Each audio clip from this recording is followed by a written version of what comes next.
ಸಿರುಗುಪ್ಪ ನಗರದ ತಾಲೂಕು ಪಂಚಾಯಿತಿ ಆವರಣದಲ್ಲಿ ಫೆಬ್ರವರಿ 11ನೇ ತಾರೀಕು ಆಯೋಜಿಸಲಾಗಿದ್ದ 7ನೇ ಕನ್ನಡ ಸಾಹಿತ್ಯ ಸಮ್ಮೇಳನದ ಬಗ್ಗೆ ಪೂರ್ವಭಾವಿ ಸಭೆ ಹಮ್ಮಿಕೊಳ್ಳಲಾಗಿದೆ.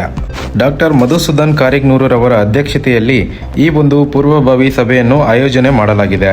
ಇನ್ನು ಈ ಸಭೆಯಲ್ಲಿ ಕನ್ನಡ ಪರ ಸಂಘಟನೆಗಳು, ದಲಿತ ಸಂಘಟನೆಗಳು, ಪರಿಸರ ಸಂಘಟನೆಗಳು ಭಾಗವಹಿಸಿ 7ನೇ ಕನ್ನಡ ಸಾಹಿತ್ಯ ಸಮ್ಮೇಳನಕ್ಕೆ ಯಾವ ರೀತಿ ತಯಾರಿ ಮಾಡಬೇಕೆಂದು ತಮ್ಮ ಒಂದು ಅನಿಸಿಕೆಗಳನ್ನು ತಿಳಿಸುವ ಮೂಲಕ ಕಾರ್ಯಕ್ರಮ ನಡೆಸಲಾಗುತ್ತದೆ ಎಂದು ಕನ್ನಡಪರ ತಾಲೂಕು ಅಧ್ಯಕ್ಷರು ಮಧುಸೂದನ್ ಕಾರಿಗ್ನೂರವರು ತಿಳಿಸಲಾಗಿದೆ.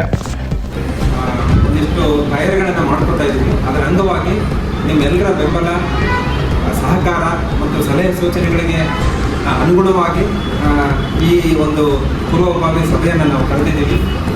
ಅದರಲ್ಲಿ ನಮ್ಮ ರೂಪುರೇಷೆಗಳನ್ನ ಹೇಳ್ತೀನಿ. 11ನೇ ತಾರೀಕು ನಮ್ಮ ಈ ಪರಿಷತ್ತಲ್ಲಿ ನಮ್ಮದೇ ಆಗಿರ್ತಕ್ಕಂಥ ಬೈಲಾಗಳಿರ್ತವೆ.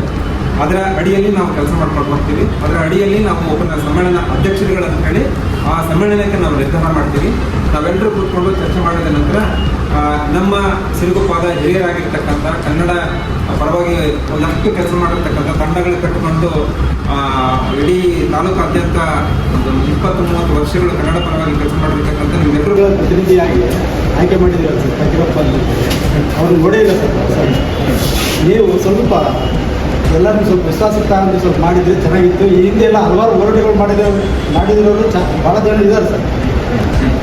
ಹಾಗಾಗಿ ಯಾರೊಬ್ಬರು ಗೊತ್ತಿಲ್ಲ ನಮಗೆ. ಸ್ವಲ್ಪ ಮಾಡಿದರೆ ಚೆನ್ನಾಗಿತ್ತು. ಈ ಹಿಂದೆ ಎಲ್ಲ ಹಲವಾರು ಹೋರಾಟ ಮಾಡಿದ್ವಿ. ಪುತ್ತೂರೆಲ್ಲ ಹೋರಾಟ ಮಾಡಿದವರು ಸರ್. ಮಾತಾಡಿದ್ರೆ ಆಗಲಿಲ್ಲ. ಸ್ವಲ್ಪ ಮಾಡಿಲ್ಲ. ಅದನ್ನು ಸ್ವಲ್ಪ ನೋಡಿರಿ ಸರ್. ಎಷ್ಟು ಜನಸಂಖ್ಯೆ ಸೇರ್ಬೋದು ಸರ್ ನಿಮ್ಮ ಪ್ರಕಾರ? 4,000 to 5,000 ಅಂತ ಅನ್ಕೊಂಡು. 4,000 to 5,000 ಜನ ಸರ್. ಅವರಿಗೆ ರಕ್ಷಣೆ ನೀಡೋದಾಗಲಿ ವಿದ್ಯಾರ್ಥಿಗಳಿಗೆ ಅದನ್ನೆಲ್ಲ ಪೊಲೀಸ್ ಬಂದೋಬಸ್ತ್ ಕರೆದಿಲ್ಲ, ಅವ್ರು ಕರೆದಿಲ್ಲ ಅಂತ ಹೇಳಿ. ಇದು ಕನ್ನಡದ ಹಬ್ಬ. ನನ್ನ ವೃತ್ತಿ ಬೇರೆ. ನಾನು ಡಾಕ್ಟರ್ ಆಗಿ ಈ ಆ್ಯಕ್ಚುಲಿ ಪೀಕ್ ಹೇಳಿದ್ರೆ ನಾನು MBBS MS ಮುಗಿಸಿರತಕ್ಕಂಥವನು. ಅಲ್ಲಿ ಇಡೀ ಭಾರತದಾದ್ಯಂತ, ಇಡೀ ಕರ್ನಾಟಕಾದ್ಯಂತ ಕನ್ನಡ ಸಂಘವನ್ನು ಒಂದು ಮೆಡಿಕಲ್ ಕಾಲೇಜಲ್ಲಿ ನಾನು ವೈದ್ಯ ವಿದ್ಯಾರ್ಥಿಯಾಗಿದ್ದೆ.